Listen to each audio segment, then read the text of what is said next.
परमेश्वर कबीर जी संत गरीबदास जी को मिले थे सन 1727 में गांव छुडानी जिला झज्जर हरियाणा में। वहां से उस प्यारी आत्मा को सत्यलोक लेकर गए थे, सचखंड लेकर गए थे, जैसे नानक जी को, संत नानक जी को परमात्मा साथ लेकर के सचखंड लेकर गए थे और फिर उनको वापस छोड़ा था। ऐसे ही गरीबदास जी को भी वापस छोड़ा था।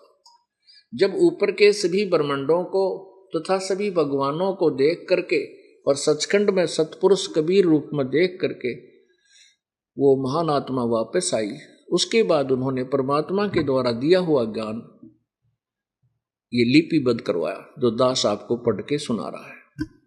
क्या बताते हैं कि ये सौदा फिरना ही संतो, यो सौदा फिरना ही, ये लोहे जैसा ताव जात है काया देश राही। ये मनुष्य जीवन आपका ऐसे समझो जैसे कारीगर होता है, मैकेनिक होता है, लोहार होता है। वो क्या करता है कि लोहे से कोई चीज बनाता है, जैसे आजकल तो फैक्ट्रियां लगी, इंडस्ट्रीज बन गई है जिनमें ये गिलास, थाली, कटोरे, चम्मच, छोटे छोटे नट बोल्ट ये बनाए जाते हैं। तो ये जो छोटे मोटे जो आइटम बनाए जाते हैं लोहे से, उसको पहले गर्म किया जाता है और गर्म करके जैसे लोहार ऐरन के द्वारा लोहे को इतना गर्म कर देता है कि उसके ऊपर फिर चोट लगाते हैं घन से हथौड़े तक, तो वो जो वस्तु बनाना चाहता है वो गर्म लोहे पर चोट मार कर बनाई जा सकती है। यदि वो लोहा ठंडा हो जाए जरा सा भी, तो उसके ऊपर चाहे सारे गण न झाड़ दे, कूट कूट के सारा कितनी देर कूटता रहे, वो वस्तु नहीं बन सकती जिसके लिए वो गर्म किया गया था, जो प्रियतन है। अब ये शरीर आपका समझो लोहा गर्म है, इस गर्म लोहे के ऊपर जब चोट लागी राम नाम की, सच्चे नाम की, तो आपका कल्याण हो जाएगा। आप बन जाओगे हंस, आप बन जाओगे परमहंस, परमात्मा के चरणों में चले जाओगे आप अच्छे औजार बन करके और सफल हो जाओगे। और ये मनुष्य शरीर छूट गया तो समझो आपका लोहा ठंडा हो गया, फिर गधे कुत्ते सुअर की योनियों में पड़े रहोगे, बांगे टेढ़े मुंह हो जाएंगे, ये सुंदर शरीर आपका नहीं रहेगा। तो परमात्मा हमें क्या बताना चाहते हैं, ये सच्चाई आपके समक्ष ला करके आपको डराना चाहते हैं। और भय बिना भक्ति नहीं हो सकती। कई व्यक्ति ऐसे अनाड़ी मिलते हैं, वो कहते हैं ये तो संतों ने डराने के लिए कह रखी हैं, ऐसी बातें थोड़ी होती हैं, कुत्ते गधे थोड़े बनते हैं हम।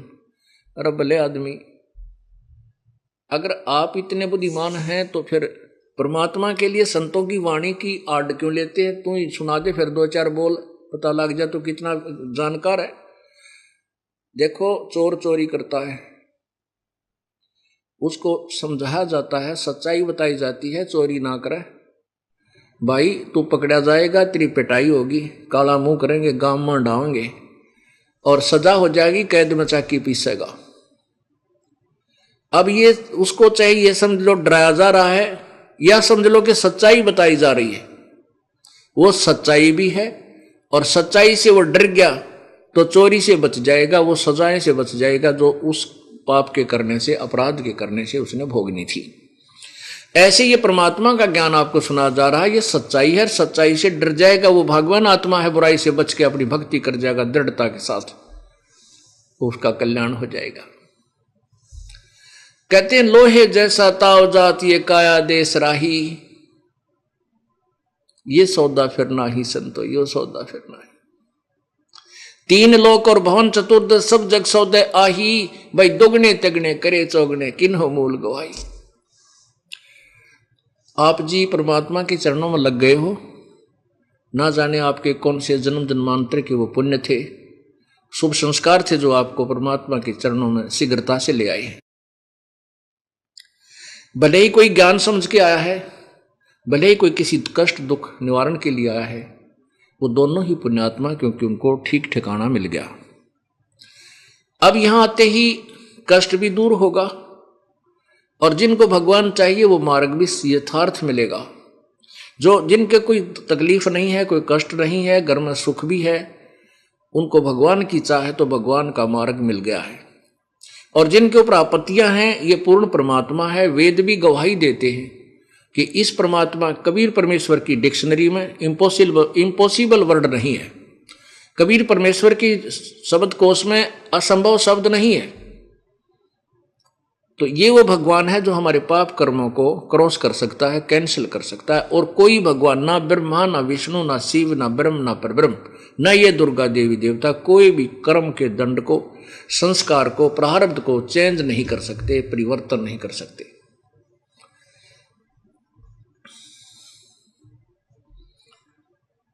मासा घटे न तिल बदे, विदना लिखे जो लेख, सच्चा सतगुरु मेट कर ऊपर मार दे मेघ। फॉर एवर खत्म कर दे, मेघ मार देना, फॉर एवर सदा के लिए उनको नष्ट कर देता है। जब ही सतनाम हृदय धरो, भयो पाप को नासी, जैसे चिंगारी अग्नि की भाई पड़े पुराने घासे। कबीर परमात्मा का वो सच्चा नाम ऐसे आपके पापों को फूंक देगा, जला डालेगा, नष्ट कर देगा, सभा कर देगा, जैसे सूखा घास, पुराना घास, और चाहे 100 क्विंटल, 1000 करोड़ क्विंटल पड़ा हो, और उसमें एक माचिस की सीख लगा दे तिल्ली, वो सारे को जलाकर सभा कर देगी। आवेगी तेज हवा, उस राख को इधर उधर फेंक कर उस स्थान को बिल्कुल साफ कर देगी। तो ऐसे ही परमात्मा का जो सच्चा नाम है, जो आपको प्राप्त हो गया है, जिसको सत्यनाम कहते हैं। हृदय, जब ही सत्यनाम हृदय धरो, हृदय धरण का मतलब है सच्ची श्रद्धा से, तड़फ के साथ जब इसका जाप शुरू हो जाएगा, उसी समय आपके जन्म जन्मांतर के पाप कर्मों का जो है नाश होना प्रारंभ हो जाएगा, आग लगनी शुरू हो जाएगी। अब क्या बताते हैं, आप परमात्मा के चरणों में आ रहे हैं, आप अपने मनुष्य जीवन के सौदे को दुगना तिगना चौगुना कर रहे हो। आप तो अपने मनुष्य जीवन को के सौदे को सत भक्ति दान धर्म करके दुगने तिगने चौगने बना रहे हो, और अन्य प्राणी इस मानव जीवन को के मूल धन को नष्ट कर रहे हैं। कौन कर रहे हैं? जो भक्ति बिल्कुल नहीं करते, शराब मांस तमाकू आदि का प्रयोग करते हैं, और साथ में केवल धन जोड़ने की ही विधि पर दिन रात विचार करते रहते हैं। प्रभु की तरफ उनका कोई लगाव नहीं है वो। और दूसरे वो प्राणी हैं जो परमात्मा की तरफ में, संत की तलाश में है। जहां भी उनको कहीं संत के बारे में सुनाई देता है, वहीं भाग लेते हैं, क्योंकि वो है तो पुण्यात्मा पिछले जन्म जन्मांतर की। लेकिन उनको दिशा ठीक ना मिलने से वो उन नकली संतों को परम संत परम धनी मानकर उनके पास बैठकर अपना जीवन नष्ट कर रहे हैं। वो भी अपने मूल धन को बर्बाद कर रहे हैं, उनको कोई लाभ नहीं हो रहा। आप जी जो हैं, जो परमात्मा के चरणों में आ रहे हैं, इस विश्व में वर्तमान में इस दास के अतिरिक्त पूरी पृथ्वी पर कोई संत नहीं है जो आपको सच्चा ज्ञान दे और जिसके पास नाम देने का अधिकार हो। यानी ये वर्तमान में आपको एक और विशेष लाभ है कि आप ठीक ठिकाना आ चुके हो। ये ना समझना कि दास अपनी बड़ाई करता है या अभिमान से ये शब्द बोला है, नहीं, सच्चाई है ये।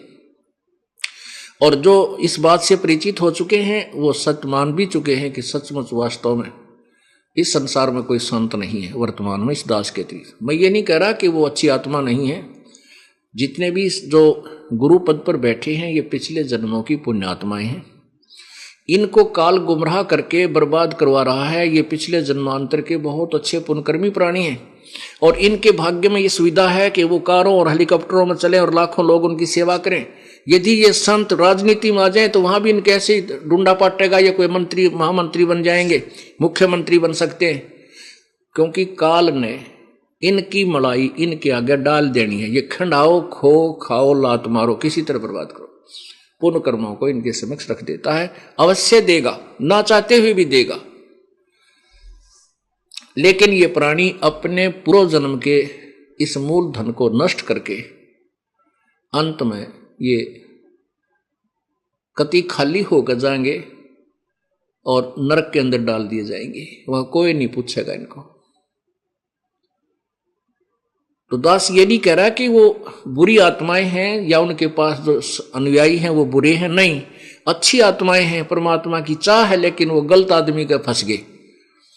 जैसे पतंगा होता है, ये रात्रि के समय दीपक जलता है और दीपक के ऊपर ये छोटे छोटे पतंगे, जानवर, ये उड़ने वाले मच्छर, मक्खी, पंखों वाली मक्खी उसके ऊपर जा पहुंच जाती है। उसको अच्छा, क्योंकि वो चमकता दिखाई देता है, उनको लगता है कि बहुत ही कोई अच्छी वस्तु है, और उसके ऊपर जाके चिपक जाते हैं, चिपकते मर जाते हैं। ऐसे ही ये संत बहुत ही अच्छे साधु दिखाई देते हैं, महात्मा दिखाई देते हैं, संत दिखाई देते हैं, लेकिन ये काल के वो दीपक की तरह है जिनके ये अनुयायी इनके चिपके हुए सारे मरेंगे, मरेंगे मीन अपना जीवन नष्ट कर जाएंगे। अब देखो ये दास अपने हिसाब लगाता है कि जब पहले भक्ति भी हम करते थे, हनुमान जी का पुजारी था ये दास, रामकृष्ण जी का नाम लेते ही आंखों में आंसू आ जाते थे, इतना प्यार था इन देवताओं से, क्योंकि हमारे अंदर चाह थी भगवान की। हम भगवान के बिना नहीं रह सकते, जो पूर्व जन्म में मनुष्य थे और पूर्व जन्म में भक्ति करते थे, उनको परमात्मा के बिना चैन नहीं आ सकता। भले ही उन्होंने अपने जैसे भी यथा परंपरागत जो साधना का पता चला है, उसने कोई ना कोई परमात्मा का सहारा ले रखा है। कोई मस्जिद पूज के, कोई गुरुद्वारा माथा टेक के, कोई मंदिर में जाके, या कोई हनुमान जी का चालीसा पढ़ के, या कोई पाठ की वाणी करके, या गीता जी का पाठ करके अपना संतुष्टि किए बैठा है कि मैं कुछ कर रहा हूं, लेकिन वो कुछ भी नहीं कर रहा, क्योंकि वो शास्त्र विधि को त्याग का मनमाना आचरण है, जिसके विषय में श्रीमद् भगवत गीता अध्याय नंबर 16 के श्लोक 23 में कहा कि जो शास्त्र विधि को त्याग कर मनमाना आचरण, अपनी मनमानी पूजा करते हैं, उनको ना तो कोई सुख हो, ना उनकी गति हो, ना उनका कोई कार्य सिद्ध हो, कोई सिद्धि भी नहीं हो सकती, अर्थात यूजलेस। तो वो साधनाएं हमारी बेकार थी। और अब उसके बाद जब हमें यथार्थ ज्ञान मिला, परमात्मा की भक्ति हम करने लगे, ओहो, ना तो कहीं मन भटकता, ना बकवादों की तरफ जाता, इतनी फुर्सत, इतना समय नहीं छोड़ा परमात्मा ने कि हम कितो और या तो अपना काम कार्य का जो अपनी रोजी रोटी के लिए उसमें तो विचार विमर्श हमने करने भी पड़ते हैं, समय भी देना पड़ता। उसके तुरंत बाद भाई सुबह के नित्यनेम नहीं हो पाए, वो 108 बार मंत्र नहीं हुए, वो करते हैं। फिर श्वास वाला सिमरन सतनाम, उसमें भी सोचते हैं कुछ देर, इसमें भी लगाते हैं। फिर दोपहर के बाद भाई असुर निकंदन रमैणी रहेगी, शाम ने आरती होगी, उसके बाद फिर सोचे शाम का सांस का सुमन कर लेता। अब कितना ढेर लगा दिया परमात्मा ने हमारे इस धर्म और कर्म का, हम सोच भी नहीं सकते आपके कितने पुण्य प्रतिदिन बन रहे। अब क्या बताना चाहते परमात्मा के 3 लोक और भवन चतुर्दश सब जग सौदय आही, और दुगने तगने किए चौगने किन्हु मूल गवाई। पुण्यात्माओं, जो पैसा हम पहला बर्बाद किया करते थे, कोई गुटी ला के रिश्तेदार आ गया, उसकी सबसे पहली शोभा हम दारू की बोतल ले आ करते, जब वो राजी हुआ करता कि मेरी कुछ सेवा पानी बनी, वो पैसा वह उसके भी कर्म बिगाड़ते, अपने भी भाव बिगाड़ते, अपने पाप इकट्ठे करते, और वो शराब पिलाते। और हमारे यहाँ ऐसी रिवाज थी ना, क्या भाई जो हुक्का नहीं रखता ना, वो घर किसा, वो तेरा गजब है। पाप काल ने तो कति ऐसा जुल्म कर रखा है कि ये जीव अपने कर्म कति पत्थर मार मार के फोड़ ले। जिस घर में हुक्का नहीं ना कहते, वो घर किसा भाई।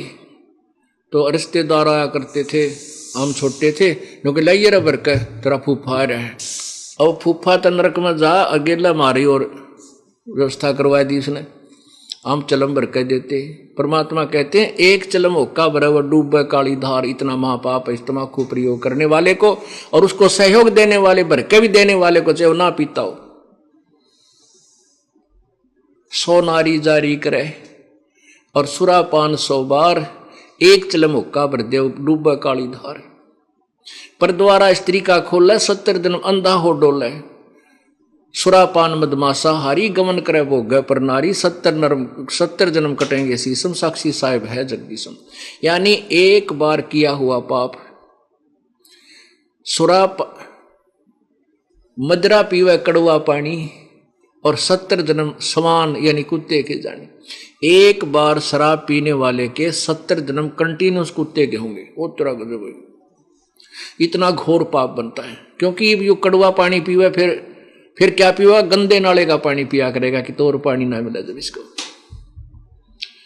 अब एक बार सुरापान करने से कितना दुख 70 जन्म कुत्ते के होंगे। एक बार परस्त्री गमन करने से क्या होगा, 70 जन्म कंटिन्यूस अंधे की योनियां पाओगा। और उसकी तुलना में क्या बताते हैं, 100 नारी जारी करे सुरापान 100 बार हो और एक चलम होका भर दे डूबे काली धार। कितना पाप है एक चलम के भरत के देने में, पीने वाले गिला के बनेगी वो तो अंदाजा आप खुद ही लगा लोगे बुद्धिमान हो। तो इसलिए हम कितने पाप इकट्ठे करा करते। अब वो पाप तो पांडा छूटा, उस पाप से पीछा छूटा और पुण्य शुरू हो गए। जो पैसा हम किधर और लाते थे, जैसे एक वर्तमान में ला लो, एक बीड़ी का बंडल कम से कम भी 4-5 रुपए का आता होगा, तो बहुत महंगाई होगी। और दिन में कई तनों के थे 22 के बंडल पी जाया करता और एक सिगरेट की डिब्बी ने लोहा लाया करता और तरह का डेली। क्यों कुछ आप पीता, कुछ दूसरे मित्र आ जाते ले ला ले। यानी रोजाना का 50 रुपये 40 रुपये का दंड कराया करता है। और शराब पीने का तो एस्टिमेट नहीं लगा सकते हो कितना नाश करे दिन में। एक बार शुरू हो गया था सांझ 500 रुपये की पी जा। तो ऐसे हम धन व्यर्थ करते थे, समय बर्बाद करते थे, कितना ताश खेल कर, सिनेमा देख कर, कितना राजनीति के गप्पे मार के। अब उस समय का हम सदुपयोग करते हैं। बाकी काम तो हम कर ही रहे हैं, अपना जो कर्तव्य कर्म है वो तो हमने करना ही है। उस बचे हुए शेष समय को और बचे हुए उस बर्बाद व्यर्थ जो करते थे उस धन को हम दान करते हैं। और जो हमारा समय बकवादों में जाग था उससे हम भगवान बचते हैं। बस इतना सा काम किया है, वही समय है, वही काम है। अब इसके अंदर कितना परिवर्तन हो गया, हमारे कितने पुण्य बन गए। आप ये समझ लो कि जो अन्य प्राणी तो नीचे को जा रहे हैं और आप ऊपर को जा रहे हैं। उनकी स्पीड ऐसे है, आपकी ऐसे है। आपका और उनका कुछ दिनों में दिन और रात का अंतर हो जाएगा। आप इतने पुण्यकर्मी और आपके घरों में इतने सुख हो जाएंगे। और ये जनता देख लेना, लास्ट में इनकी ऐसी बिरान माटी होगी, सब जगह धक्के खा लेंगे। जो पूजाएं करते हो तो काम आन की सह को नहीं, उनसे वो थक लेंगे, लौट लेंगे, पिट लेंगे, फिर आओगे यहां पर। और फिर सुख तो यही होना है इस पृथ्वी की, तो और ठिकाना को नहीं। ये सत्कर मान लेना, क्योंकि कबीर परमेश्वर के बिना हमारा कोई साथी नहीं, हमारा भगवान हमारा मालिक नहीं है। और वही परमात्मा परम शक्ति है जो हमारे पाप कर्मों को नष्ट कर सकता है। और पाप कर्म नष्ट हुए बिना सुख नहीं हो सकता। जब तक प्राणी के पुण्य चल रहे हैं, इतने वो कितने बकवाद गढ़ले, कितने पाप करे, क्योंकि उसके पुण्य पूर्व जन्म वाले चल रहे हैं। और जिस दिन वो पुण्य समाप्त हो जाएंगे और पापों का जो दौर शुरू होगा, उसकी वाह बिरान माटी होगी, याद रखेगा। बहुत प्रमाण है देने को। एक एमएलए बना, उसके पास इतनी माया थी, कहते हैं उसकी छत के ऊपर फर्स्ट फ्लोर पे ट्रक चला जाता था, लोडेड ट्रक ने ऊपर, इतना मजबूत उसने लेंटर डाल रखे थे और घनी माया थी। आखिर में उसी की लड़की और दामाद ने कत्लेआम कर दिया, पूरा परिवार नष्ट कर दिया। अब चाट ले उस माया ने। पुण्यात्माओं, जब तक पुण्य चले इतनी पुरानी खूब हवा में उड़ता है, और जब पुण्य रूपी पर कट जाते हैं, पृथ्वी पर पड़ा पड़ा तड़फता रहता है। बुद्धिमान व्यक्ति वही होता है कि पुण्यों के रहते परमात्मा के चरणों में आ जाए। वो भी अच्छी आत्मा है। जो पुण्य क्षीण हो गए, पाप शुरू हो गए, तो भी मालिक की तलाश करनी शुरू कर दे, तो कहीं ना कहीं कोई रास्ता उसको मिल जाता है और परमात्मा मिल जाता है। फिर भी स्टार्ट हो जाते हैं, कोई दिक्कत नहीं।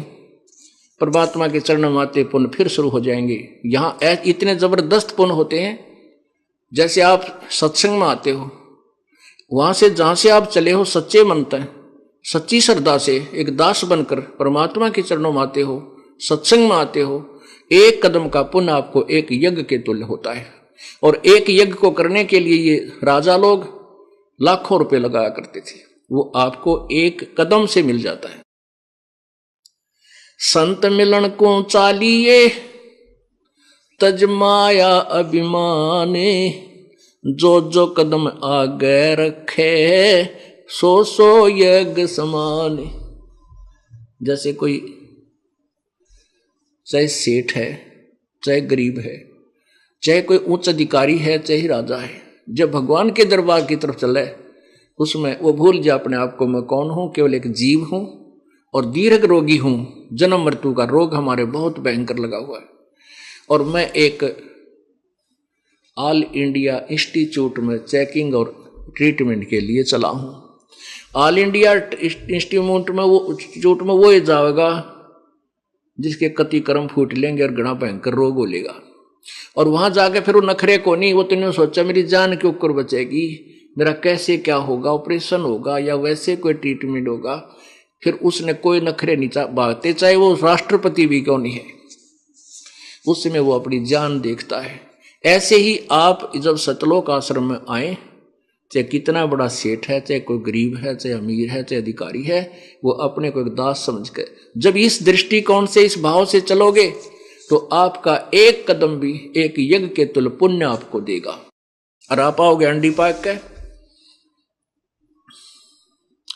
एक बार कोई किसी को ले आता है अपने मित्र को, वो यहाँ के देखता है और जमीन पर बैठना पड़ेगा, थोड़ी देर तो नखरे करता है और मनमाना अगली बार आवे को नहीं, फिर कहाँ बैठेगा गधा बन के, कुरुडियाँ लौटेगा। अरे यहाँ मैट तो बिछा रखे हैं, बने बनाया भोजन मिले, परमात्मा की अमृतवाणी बरसे, कर्महीन इससे दूर भागे। तो कर्महीन इंसान होता है वो पाप कर्मों से ग्रस्त प्राणी होता है। तो ऐसे आपके पुण्य यहाँ पर रह रह कर बन रहे हैं। एक दिन ऐसा आएगा कि आप भूल जाओगे दुख भी कोई हुआ करता है पृथ्वी पे, लेकिन वो आपका सबसे खतरनाक समय होगा जब आप ज्यादा सुखी हो जाओगे। ये सुख परमात्मा से दूर करता है, इसलिए परमात्मा हमें एक शिक्षा देते हैं, सुख के माथे से ला पड़ो जो नाम हृदय से जावे, बलिहारी उस दुख के जो पल पल नाम रटावे। भगवान इसे सुख का आग लगाए जो तेरे तो दूर करे, ऐसा सुख ना दियो मेरे दाता, इतना दुख दिए रखना ताकि तेरी तड़फ बनी रही। तो इस प्रकार हम संत परमात्मा के चरणों में आकर के अपने पुण्यों का सौदा कर रहे हैं, अपने श्वासों का सौदा कर रहे हैं। आप दुगने तिगने चुगने कर रहे हो, और वो जो परमात्मा की शरण में नहीं आए हैं या गलत जगह साधना भी कर रहे हैं, वो अपने जीवन की मूल पूंजी को नष्ट कर रहे हैं। क्या बताते हैं, उस दरगाह में मार पड़ेगी जम पकड़ेंगे बाही, वह दिन की वो डरनी लागे लज्जा रे अकनाही। उस दरबार में, सच्चे दरबार में, चाहे राष्ट्रपति हो, चाहे मुख्यमंत्री हो, और चाहे हमारे जैसा कंगाल गरीब आदमी हो, यदि जिसने भक्ति नहीं कर रखी, यम के दूत बां पकड़ के ले जाएंगे, यहां से बां मरोड़ के ले जाएंगे और वहां घेर के कुटेंगे इनको। उस दरगाह में मार पड़ेगी जम पकड़ेंगे बाही, वह दिन की मोह डरनी लागे लज्जा रे अकनाई। ये भगवान इतनी भक्ति करूं, इतना मर्यादा में रहूं कि उस दिन मेरी लज्जा रहे, वहां पिटाई ना हो, अर्थात मुझे यम के दूत बांध के ना ले जा। आए हैं सो जाएंगे ये राजा रंग फकीर, एक सिंहासन चढ़ के जा एक बंधे जात जंजीर। मृत्यु तो सबकी होगी, राजा की भी होगी, हमारे जैसे गरीब की भी होगी, लेकिन जो भक्ति सत्य कर रहा है उसको भगवान विमान में बैठा कर आदर सत्कार से सिंहासन पर बैठा कर ले जाएगा, और जो भक्ति नहीं करते उसके यम के दूत पकड़ के ले जाएंगे और यहीं से गढ़न लगेंगे उसको। परमात्मा कहते हैं उस दिन की मुझे डर नहीं लग गए कि उस दिन इज्जत रहेगी या नहीं। तो इस डर से हम भक्ति करेंगे, और भक्ति करेंगे मर्यादा में रह करके, तभी हमारी भक्ति सफल होगी। यदि हम भक्ति भी कर रहे हैं और मर्यादाहीन, तो हम फाउल होंगे। पुण्यात्मा, ये परमात्मा का ये परमात्मा वाले अखाड़े का एक गेम समझ लो, परमात्मा वाले अखाड़े का एक खेल है। अब जैसे कोई भी भक्ति आप करते हो किसी भी देव की या भगवान की, मर्यादा से करनी होगी। जैसे खेल के कुछ पॉइंट होते, नियम होते हैं, और उनमें वो फाउल हो जाता है, खिलाड़ी उसको तुरंत बाहर कर देते हैं, 1 सेकंड नहीं लगाते। ऐसे ही ये परमात्मा के अखाड़े का खेल है, और इस खेल में जो जरा सा भी फाउल होगा ऑटोमेटिक विसल बजेगी, उसका नाम कट ऑफ हो जाएगा। पुण्यात्माओं, यदि या तो इस खेल में तुम अपना प्रवेश मत लो, और प्रवेश लो तो भाई ढंग से खेलो, डर के खेलो, कहीं फाउल ना हो जाए। सबसे पहला डर आपका फाउल होने का होना चाहिए। जो मर्यादा आपको बताई जाती है इनको मत तोड़ना आप, जो हम नियम आपको देते हैं इनको खंड मत करना, आप नाम खंडित मत करना। अब फिर देखना आपके घर में कितना सुख होता है। लेकिन हमारे सामने क्या समस्या सबसे ज्यादा आई है कि हमारी संख्या कम है, एक परिवार में एक सदस्य इस ज्ञान को सुनने आता है, उसको ज्ञान समझ में आ जाता है, अब वो उपदेश ले लेता है। घर के अन्य 10 सदस्य आन उपासना में आरूढ़ हैं, अब उस प्यारी आत्मा के नियम को वो चलने नहीं देते। किस कहीं ना कहीं ये काल कोई ना लोक लाज बना के, मजबूरी बना के उसके नियम को खंड करवा देता है। तो पुण्यात्मा, ये फाउल तो चाहे किसी प्रकार भी हो जा, वो फाउल ही है, काल का दाव लग जाता है, फिर उसको लाभ मिलना बंद हो जाता है। तो बेचारा वो लग भी रहा है, भक्ति भी कर रहा है, फिर भी कहता जी मुझे कोई विशेष लाभ नहीं हो रहा। मुझे पता है कि इसकी श्रद्धा भी खूब बेचारे की, लेकिन ये किसी ना किसी कारण से मर्यादाहीन हो चुका। उसको कहता हूं भाई नाम दोबारा ले ले।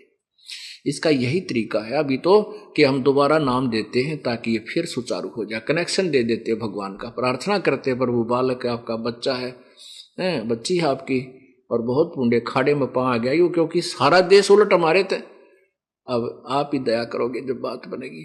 तो धीरे धीरे क्या होता, परमात्मा 1-2 सदस्य को और सहयोगी बना देता है, तब उस घर में कुछ क्रिया ठीक चलती है।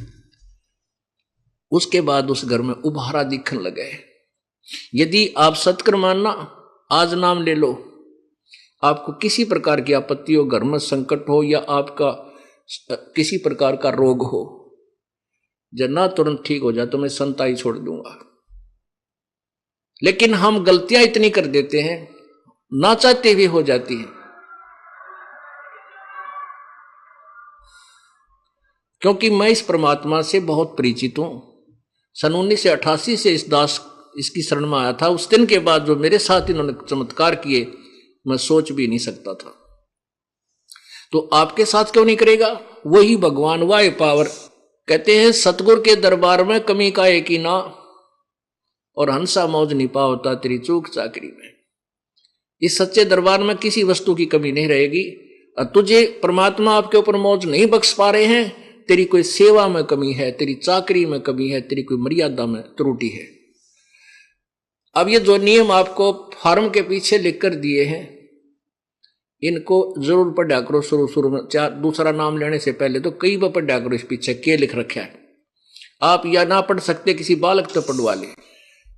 और इसकी विस्तृत जानकारी हमने भक्ति सौदागर को संदेश प्रथम भाग में प्रारंभ में लिखी हुई है, ताकि आप इस नियम से पूर्ण परिचित रहो और मार ना खाओ। अब जैसे हम आपको स्वाभाविक कहते हैं ये नहीं करना, वो नहीं करना, देवी देवताओं की पूजा नहीं करना। देखो, हम देवी देवताओं के विरोधी नहीं हैं। ब्रह्मा विष्णु महेश भी देवी देवताओं में आते हैं, अन्य देवताओं में। ये इस संसार रूपी वृक्ष की टहनी है, तीनों टहनी, और जड़ पूर्ण परमात्मा है। तो हम कोई पौधा आम का बीजेंगे तो जड़ की पूजा करेंगे, जड़ को मिट्टी में डालेंगे तो हम उसको सफल कर पाएंगे। हम ठीक प्रयत्न कर रहे हैं, अन्यथा हम उल्ट कर रहे हैं। अब देखिएगा, जैसे आप कोई आम का पौधा लाए नर्सरी तक, उसको कैसे बीजा जाता है, उसको ऐसे लगाया जाता है, उसको नीचे को मिट्टी में या गमले में जड़, उसकी जड़ें गाड़ दी जाती हैं, और उस जड़ में सिंचाई की जाती है, जड़ की पूजा की जाती है। तो उस जड़ से फिर खुराक चलती है तना में, तना से इस मोटी डार में, डार से इन शाखाओं में। इन शाखाओं का फिर फल लगेंगे। ये देवी देवता है। अक्षर पुरुष एक पेड़ है, ये समझो इसको एक अक्षर पुरुष, ये पूरा बाहर दिखाई देता है, इसको एक पेड़ बोलते हैं। इस पेड़ का जो तना है ये अक्षर पुरुष है, परब्रह्म है। और ये मोटी डार निकली, ये क्षर पुरुष यानी ब्रह्म है। और ब्रह्म के आगे यानी क्षर पुरुष डार के आगे 3 शाखाएं हैं छोटी। ये रजगुण ब्रह्मा, सतगुण रसगुण ब्रह्मा, सतगुण विष्णु, तमगुण शिव जी है। अब हम पूजा करेंगे इस जड़ की यानी पूर्ण परमात्मा कबीर जी की। तो यहां से खुराक चलेगी, हमारा संस्कार बनकर जाएगा परब्रह्म से ब्रह्म, ब्रह्म से ब्रह्मा विष्णु महेश के पास। तो ये हमें न चाहते हुए इन टहनियों का फल लगेंगे, क्योंकि हमने सेवा कर दी उस जड़ की, इसने वहां भेज दी खुराक। ऐसे ही हम पूर्ण परमात्मा की भक्ति करेंगे तो इस भक्ति से हमें संस्कार बनेंगे और ब्रह्मा विष्णु महेश हमें इनका फल देंगे ही देंगे, अवश्य ही देंगे, ये रोक नहीं सकते। अब हम इन देवी देवताओं के विरोधी नहीं हैं, लेकिन हम क्या कर रहे हैं, हम इस चीज के विरोधी हैं कि आपने संसार रूपी पौधे को, आम के पौधे को उल्टा बीज दिया, भक्ति रूपी पौधे को। आप टहनियों को तो नीचे जमीन में गाड़ ली, इनकी पूजा शुरू कर दी, जड़ छोड़ दी, जड़ ऊपर कर दी। आपका भक्ति रूपी पौधा नष्ट हो रहा है, ये सफल नहीं होगा। अब दास ये कहता है कि आप केवल ऐसे करो, ऐसे कर लो इसको, बस दैट्स ऑल। ये देवता भी हमारे साथ हैं, ये फल भी देंगे। ये जब देंगे जब हम ऐसे पूजा करेंगे, इस परम पिता की पूजा करेंगे, पूर्ण परमात्मा की। तो इसकी साधना ना करने से हम अपने जीवन को व्यर्थ कर रहे हैं। शास्त्रीय शास्त्र विधि अनुसार साधना, तो जैसे हम जो कहते हैं आप उस तरह करोगे तो आप सफल होगे। हम कहते हैं देवी देवताओं की पूजा ना करके पूर्ण परमात्मा की भक्ति करो जिससे तुम्हें लाभ हो, यानी इस भक्ति रूपी इस पौधे को आप सीधा बीजो। परमात्मा कहते हैं माई मसाणी सेड शीतला भैरो भूत हनुमंत, साहेब से नारार है जो इनको पूजंत। परमात्मा क्या कहते हैं कि जो इन शीतला माता की, अन्य माताओं की और ये भैरव भूत हनुमान आदि की जो पूजा करते हैं, इनसे भगवान 100 कोस होता है। देवी देव ठाडे भये हमको ठोर बताओ। कबीर परमेश्वर कहते हैं जो मेरी शरण में आ जाता है, फिर ये देवी देवता मेरे पास आते हैं कि जो आपकी पूजा कर रहे हैं वो हमें नहीं पूछ रहे हैं, हमारी पूजाएं नहीं कर रहे हैं, हमें ठोर बताओ हम कहाँ जाएं। कबीर परमेश्वर उनको कहता है कि जो मुझको पूजे नहीं उनको लूटो खाओ। जो मेरी पूजा नहीं करते तुम उनको लूटो खाओ, उन पर बरवाओ पिंड और दरवाओ 5 लत्ते, जो भी बकवाद करनी वहां करो, लेकिन मेरी जिसने उपदेश ले लिया उसके निकट तुम मत चले जाना। अब हम क्या बताते हैं कि ये मर्यादा आपने रखनी होगी। आप नियम तोड़ देते हो, नो सोचो हो के फर्क पड़ा है, के फर्क पड़ा है, एक होका भर दूं, के फर्क पड़ा है, एक दिन घर के भी राजी हो जाएंगे और श्याम जी भी पूज जाऊंगा। अरे तेरा गजब, हम बड़ी पूछ से रोज बताने लग रही है नहीं पूजने नहीं पूजने, इनकी कति देखना भी जिनकी तरफ, ये पूज के छकना लिया, बिरान माटी करवा रखी, सारा नाश होया पड़ा, फिर भी के एक दिन और पूज लिया। तो इससे प्रभु रुष्ट हो जाता है।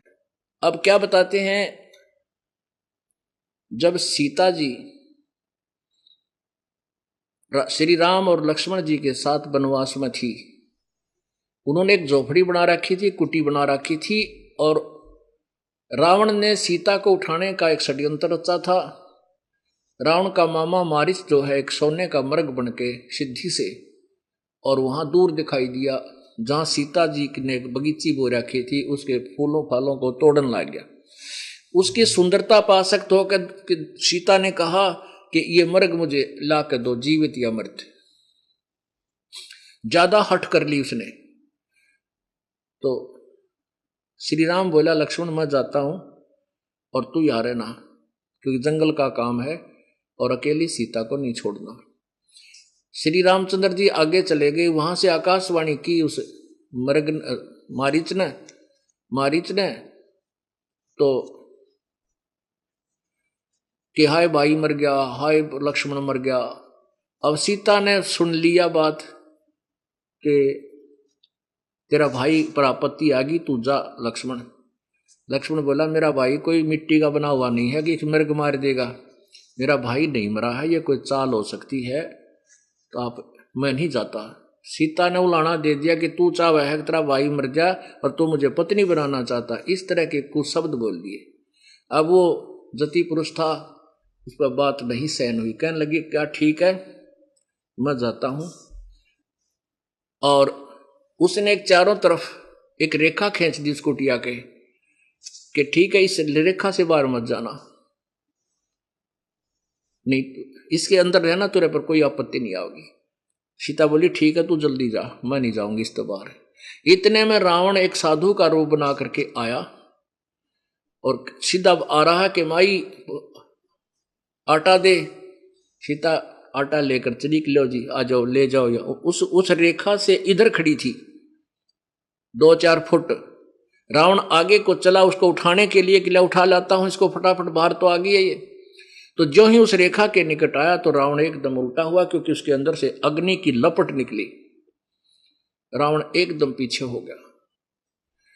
अब रावण ने कहा कि यदि तूने आटा देना है तो माई बाहर आकर दे दे, नहीं तो मैं तुझे श्राप दे दूंगा, न्यू कर दूंगा। तो मुझे मारना चाहते थे, ये क्या तुमने जंतर मंतर कर रखा। अब सीता ने सोचा के फर्क पड़ा है, साधु तो है, ले इसको दे आती हूं आटा, फिर आ जाऊंगी वापस। अब जो ही उसने रेखा से बाहर दूसरा कदम रखा था, उठा ली कंधे पे और लेकर भाग गया। अब क्या दुर्गति हुई सीता की, आप भी ब्राह्मण माटी करवाई गेला, रामचंद्र और लक्ष्मण की लाखों लोग मरवा दिए उसे एक नादानी के कारण। तो पुण्यात्माओं, ये जो मर्यादा है इस काल के लोक में, तो आपने भक्ति करनी है या लक्ष्मण के सी रेखा समझ लेना। इसने पार करते ही काल तुम्हारा जो बक्कल तार देगा और भगवान से सैकड़ों दूर ले जाएगा। बहुत लंबी कहानी बन जाएगी। या तो लगो मत इस मार्ग पे, हमने कोई आवश्यकता नहीं यहाँ पर मर्यादाहीन प्राणियों, क्योंकि उनको नुकसान होंगे। फिर हमारी जो भगवान का जो है फिर महिमा कम बताने के हैं। और नाम ले रहा था उसका क्या फायदा हुआ, देखो वो एक्सीडेंट में मर गया। यहां आने वाले प्राणी का कांटा भी नहीं लग सकता, मैं गारंटी देता हूं, यदि वो मर्यादा नहीं तोड़ता और सतभक्ति करता है तो। लेकिन हम अपनी गलती से नुकसान करते हैं और भगवान को भी बदनाम करते हैं। परमात्मा कहते हैं 100 वर्ष सतगुरु की पूजा, एक दिन आन उपासी, वो अपराधी आत्मा बाई पड़े काल की फांसी। 100 वर्ष ये पूजा कर लो मालिक की, ठीक आपको पुण्य हो रहा है, और एक दिन आन उपासना कर लो, वो अपराधी आत्मा फिर पड़े काल की फांसी। और तरह के जो बता, इतने भयंकर विष को हम क्यों खाएं। हमने 1 क्विंटल हलवा बना रखा है और उसमें 100 ग्राम टट्टी डाल दे, बता क्या फायदा उस बनाने का, तो बर्बाद कर डाला। तो ऐसी नालायकी कौन करेगा, शराबी। तो इस मार्ग में आन उपासना यानी जो हमने बताई उसके अतिरिक्त जो पूजा तुम करते हो, मनमाना आचरण करते हो, वो इसमें विष का काम करेगा। 100 वर्ष तो सतगुरु पूजा यानी गुरुदेव के सच्चे गुरु के आधार पर जो साधना आप करते हो वो, और एक दिन आन उपासी, वो अपराधी आत्मा फिर पड़े काल की फांसी। और तेरा आप क्या बताना चाहते हैं परमात्मा। नर नारायण देही पाके, उस दरगाह में मार पड़ेगी जम पकड़ेंगे बाही, वादन की मोह डरनी लगे लज्जा रे अकनाही। नर नारायण देहे पाके तू फेर 84 जाही, जा सतगुरु की मैं बलिहारी, जो जामन मरण मिटाई। के ये इतना सुंदर शरीर नर नारायण है। नारायण यानी भगवान, और नर आप स्त्री पुरुष का चोला मानव शरीर कहलाता है। कि नर उस परमात्मा जैसा शरीर पाकर, नर नारायण दे ही पाकर, परमात्मा भी हमारे जैसा है, हमरे ही उनिहार है, हमारा सिरजनहार। अभी तक हमने निराकार है निराकार की गाटा जोड़ रखा था। भगवान तो वहां सतलोक में प्रकाश ही प्रकाश है, चेतन ही चेतन है। हम टिंडे लेंगे जब भगवान ने कोई नहीं, प्रकाश से प्रकाश है, सूरज का देख लें दिन में, और बैटरी चसा लेंगे, देखना आती है बहुत प्रकाश है। तो हमने तो भगवान की तलाश है, भगवान साकार है, मनुष्य सदृश्य है, अंतर इतना है कि उनके शरीर का जो तेज नूर शक्ति वो हमारे से असंख्य गुना ज्यादा है। हमारा भी वहां पर नूरी शरीर है, ऐसा ही वह माहौल है, ऐसा ही सृष्टि है, सब कुछ ऐसा ही है। लेकिन यहां मिट्टी का है, समझो 5 तत्वों से बना हुआ, वहां नूरी शरीर है, वहां का सोने का समझो शरीर है, वो नष्ट नहीं होता। कहते नर नारायण देह पाके तो फिर 84 जा। इतना सुंदर शरीर जिसमें बुद्धि दी भगवान ने, सुंदर आहार दे रखा, गर्मी सर्दी से बचने के लिए मकान बना ले, झोंपड़ी डाल ले, हैं, अपनी भक्ति कर भाई। इन आपदाओं से बचने के लिए आपको बुद्धि दी है प्रभु ने कि कुछ व्यवस्था कर ले, समय पर आहार मिल जाता है। कोई शरीर में दुख होता है तो उसका ट्रीटमेंट करवाया जा सकता है। फिर कुछ दिन भक्ति करने के बाद आपके सारे दुख वैसे ही नष्ट होने लग जाएंगे, आपदा आएंगी नहीं। जब लग हंसा हमरी आना, काड़ लगे ना तेरा बाणा।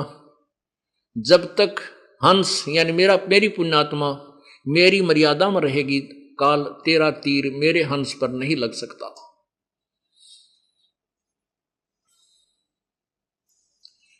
तो हमने इस भगवान की मर्यादा को नहीं तोड़ना है। भक्ति कम ज्यादा वो स्वीकार हो जाएगी, उसमें इतना होगा कि एक जन्म बढ़ सकता है। और मर्यादाहीन प्राणी का तो कितने ठिकाना को ना। लेकिन अब हम समझदार हो गए, कम क्यों करेंगे, हम खूब करेंगे। और क्या करेंगे, समझ दिखाई दे जाएगा कि क्या मांगू कुछ थिर ना रहाई, देखो तो नैन चला जग जाई। 1 लख पूत 1.25 लाख नाती, उस रावण का कोई दीवान बाती। हम क्या मांगेंगे भगवान के दरबार में। एक प्लाट मिला भगवान, कोई प्लाट है तेनों के परमात्मा एक मकान बन जाए, कोई बात ना। ये तो परमात्मा यहाँ तो आपको फ्री में मिलेंगे ये वस्तु। तो किसी का संतान नहीं है वो संतान मांग लेता है, किसी के पुत्र नहीं है पुत्र मांगने आता है, और निर्धन धन मांग लेता है। परमात्मा जब आपको ज्ञान हो जाएगा, परमात्मा कहेंगे भाई आपको ज्ञान हो जाएगा कि के मांगू कुछ स्थिर ना रहाई, देखत नैन चला जग जाई। आंखों के सामने दुनिया जा रही है, करोड़पति अरबपति ना जाने कितने एक्सीडेंट के अंदर मृत्यु होकर के और वहीं समाप्त हो जाते हैं, वो धरा रह जाता सारा धन। तो ये ज्ञान हमें सत्संग से हो जाएगा, इस सत्संग से।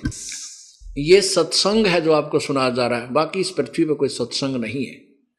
आप इसको चाहे सत्य मानना या इस दास का अभिमान मानना, ये आपकी अपनी सोच होगी, लेकिन अभिमान नहीं, ये सच्चाई बता रहा हूं। सत्संग नहीं है कहीं पर भी।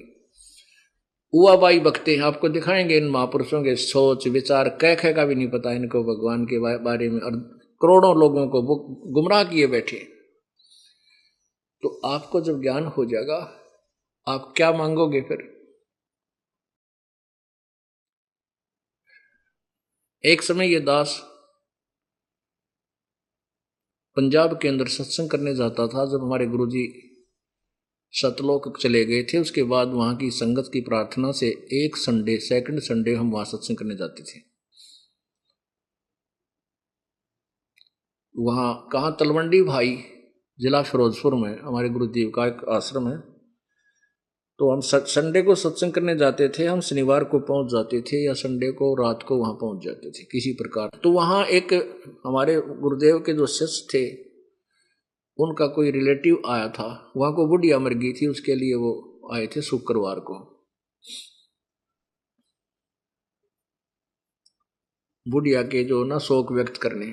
तो हमारे उन सेवकों ने कहा कि आप रुक जाओ, आज शनिवार है, क्यों शनिवार को 12-1 बजे ही चलने लगे, 2-3 बजे से। आप यहाँ आज रुको, कल सत्संग सुनकर चले जाना। उन्होंने कहा कि नहीं, हमने चंडीगढ़ पहुंचना है और वहां एक पार्टी आवेगी, उस पार्टी से हमारा एक अनुबंध होना है, कंट्रैक्ट होना है, जिसमें मुझे 5 लाख रुपए का बेनिफिट होगा, और वो 1 बजे आएगी कल। उसके आने से पहले उनकी खातिर के लिए, उनके सेवा के लिए कुछ व्यवस्था करनी है। वो हमारे भक्तों ने बाद में बता रहे थे ये घटना जो मैं दास को आपको बता रहा हूँ। तो उन्होंने कहते हैं हमने उनको बहुत कहा आप आज रुक जाओ, रात तो काटनी है। सुबह 9 बजे 10 सत्संग शुरू होगा, 11 बजे 10:30 बजे समाप्त हो जाता है। आप आहार करके चले जाओगे तो भी 2 बजे तक पहुंच जाओगे, 1 घंटे में क्या बिजली पड़े। वो नहीं माने कति, बोले आपको क्या पता, आप तो अपनी मार रहे हो, मेरा बहुत नुकसान हो जाएगा। वो चल पड़े, शाम न चले थे। वहां अम्बाले के पास आकर के एक बजरी से भरा हुआ ट्रक खड़ा था, जिसके पिछले व्हील काट रखे थे और जैक ला रखा था। अब 4 सदस्य थे घर में, चारों के चारों, वो खुद चला रहा था, उसकी पत्नी थी, एक बेटा एक बेटी थी। वो फुल स्पीड से मारुति कार थी, उस ट्रक के नीचे जा घुसी। वो जैक भी हट गया, पूरा लोडेड ट्रक उस मारुति कार के। प्रथम तो एक्सीडेंट ट्रक में मर गए होंगे वह, बाकी रही खई कसर उसने, वो ट्रक पड़ गया ऊपर, चारों के चारों वहीं कचूमर निकल गया। अब चाट ले उस 5 लाख रुपया ने, सर पे धर कर नाच ले। अब परमात्मा कहते हैं राम नाम कड़ुआ लाग गए, मीठे लाग गए दाम, और दुविधा में दोनों गए, माया मिली ना राम। तो पुण्यात्माओं फिर आपको ये समझ में आने लग जाएगा, क्या मांगू कुछ थिर ना रहाई, देखत नैन चला जग जाई, 1 लाख पूत 1.25 लाख नाती, उस रावण के आज दीवान बाती। रावण का कहते सारे सोने की लंका होती, रावण से रणधीरम, पूरी सोने में चढ़ रहा था उन महलों को, और 1 लाख उसके पुत्र थे, 1.25 लाख, 1 लाख पूत, 1 लाख पुत्र थे। और फिर आज उसका नाम लेने वाला भी कोई ना कोई, दीपक जलाने वाला भी, उसका वो लाख भी नष्ट हो गए। इन सबको काल खा गया। और यहां हम जो मांगते हैं, हम 1 मांग लेंगे पुत्र, 2 मांग लेंगे, तो उनसे क्या होगा। पर देखो परमात्मा, अब हम परमात्मा के हॉस्पिटल में आ गए। पुण्यात्माओं, इस ज्ञान को हर तरह से सोचना, तोलना, यदि आपने भक्ति सफल करनी है। हम हैं ऑपरेशन थिएटर में आगे हैं, अब यहाँ भयंकर रोग कटवाने। हमारे जन्म और मृत्यु का दीर्घ रोग लगा हुआ है, और इसका ट्रीटमेंट इसी सतलोक आश्रम में, क्रोथा और बुरवाला में ही हो पाओगा, और कितना नहीं, यानी जहां भी ये दास रहेगा वहीं पर। और जब हम डॉक्टर के पास पहुंच जाते हैं तो फिर मरीज की नहीं चलती वहां पर, रोगी की नहीं चलेगी, डॉक्टर की चलेगी। उसका उद्देश्य ये होगा कि इसको किस प्रकार बचाना है। डॉक्टर, अब मरीज तो पता नहीं क्या क्या वस्तु मांग लेता, मुझे वो खाने की दे दे, मुझे वो खाने की। अब शुगर के मरीज ने चीनी क्यों कर दे, बिल्कुल नहीं अलाउड करेगा डॉक्टर, तो करे नहीं, मरना तो जा खा ले, की तो जाकर चाहे 1 बोरी खा ले हमारी तरफ से। तो आप यहाँ उद्देश्य ये ले, पहले तो आओगे रोग कटवान, कोई बात ना, 1-2 दुखता आपके परमात्मा अपने कोटे दूर करेगा। फिर आपको ज्ञान हो जाएगा कि ईब बेटा तू आप कमाई कर बेटी, यानी इस राम नाम की कमाई कर, जिससे तेरा जो कष्ट है उससे दूर हो। तो उससे क्या होगा कि 1-2 कष्ट, 2-4 तो दुख आपके परमात्मा अपने कोटे से दूर कर देगा। फिर आपको लालच पड़ेगा कि मैं भक्ति करूं, मोक्ष करूं, करवाऊं। क्यों आपको इसलिए बार बार बुलाया जाता है, दास प्रार्थना करता जो प्रथम बार नाम लेके जाता है, कम से कम कंटिन्यूस 12 सत्संग अवश्य सुने, महीने में 1 बार 3 दिन छुट्टी अवश्य ले ले, कोशिश करें। देखो हमने एक बहुत बड़े झंझट से निकलना है, उसके लिए कुछ समय भी निकालना होगा। जैसे हम अपने बच्चों को पढ़ाते हैं, बच्चा 16 वर्ष पढ़ता है, और 1-2 वर्ष और PhD कोर्स कार्यक्रम में तो और ज्यादा लग जाते हैं, और उसको हम कोई काम नहीं कराते, पैसे भी खर्च करते हैं, जब जाकर वो 2 रोटी का साधन कर पाता है। और हमने कल्याण कराना है, इसके लिए अपने समय भी देना होगा, और 2 पैसे मालिक के चरणों में समर्पण भी करने होंगे, तभी आप इस दीर्घ रोग और इस झंझट से मुक्त हो पाओगे। अब जैसे आप क्या मांगते हो, जो छोटे कुछ ऐसे कष्ट होते, परमात्मा उचित समझता है कि ये दुख इसके दूर नहीं हुए, तो इसकी श्रद्धा टूट जाएगी। फिर तुम एक ऐसी आंट अड़ा दोगे, अकिया होनी चाहिए मेरा। परमात्मा अगर उचित समझेगा कि आपको ये हानि नहीं करती, तो वह चीनी आपको अलाउड करेगा। यदि वो चाहता है कि ये चीनी इसको अलाउड करो, शुगर का मरीज है, डॉक्टर अलाउड नहीं करेगा। कई पुण्यात्मा आते हैं, संतान हो, लड़का हो, परमात्मा वही समझ लेना कि आपके आने भविष्य के संस्कारों से संबंधित यदि ठीक कोई संतान होगी तो देगा, अन्यथा आपको जहर नहीं देगा। फिर आपको ज्ञान हो जाएगा कि क्या मांगू कुछ थिर ना रहाई, और देखत नैन चला जग जाई, 1 लाख पूत 1.25 लाख नाती। उस रावण काज को दीवा बाती लावणिया भी को ना, यानी वो 1 लाख भी नाश को प्राप्त हुए, तो 1 पुत्र भी मांग करके के कला तोड़ दोगे। तो ये ज्ञान से समझ में आओगी, फिर आप भक्ति करोगे निश्चिंत होकर के। ऐसी बात नहीं है परमात्मा आपके इतने कष्ट दूर करेगा, आप सोच भी नहीं सकते। और आप सब सोच भी नहीं सकते कि सचमुच भगवान वर्तमान में ऐसे काम कर देता है। हम पूर्व की कथा सुना करते, ध्रुव और प्रहलाद और मीराबाई जैसों की, या लाखों की संख्या में आपको गिनवा दूंगा जिसको साथ ऐसे लाभ मालिक ने आज दे रखे। ये वो पूर्ण परमात्मा है। तो क्या बताते हैं, नर नारायण देही पाके तो फेर 84 जाही, जा सतगुरु की मैं बलिहारी, तो जामन मरण मिटाई। उस सतगुरु के ऊपर मैं कुर्बान हूं जो जन्म और मृत्यु के रोग न काट दे। छोटी मोटी राहत तो बहुत से भगवान भी दे सकते हैं। कई संत अपने कोटे तक अपने आशीर्वाद से आपको आशीर्वाद दे देते हैं, कुछ धन मिल जाता है। अब वो संत पूर्व जन्म की कमाई से परिपूर्ण था, उसने कुछ तो आपको आशीर्वाद देकर बांट दी, किसी ने उसका डले मार दिए, उसको श्राप दे दिया, वहां खत्म कर दी, ना तो आपको लाभ हुआ क्योंकि उसका आशीर्वाद से थोड़ा बहुत लाभ हो गया, तो आगे क्या मिलेगा, गधे कुत्ते की सूअर की जूनी तो ना मिट्टी। इस संत इस परमात्मा की शरण माने के बाद आपको सांसारिक सुख औरों से अधिक मिलेंगे, लेकिन मिलेंगे उतने जितने आपके लिए लाभदायक होंगे, आपके हानिकारक होंगे। परमात्मा आपको उस इतना धन नहीं देगा। जो ये माया आपकी गले की फांसी बन जाएगी, इतनी माया मालिक आपको नहीं देना चाहेगा। जो आपको ही डबो दे, साईं इतना दीजिए जामे कुटुंब समावे, हम भी भूखे ना रहे अतिथि ना भूखा जावे।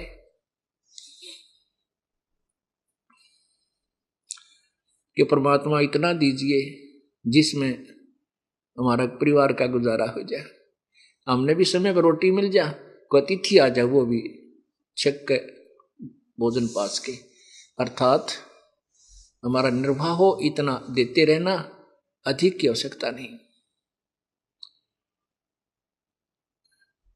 आप सत्कर मानना, परमात्मा की जो वाणी है वो सच्ची है, लेकिन हम उससे लाभ नहीं प्राप्त कर पा रहे हैं, हमारी चूक चाकरी में।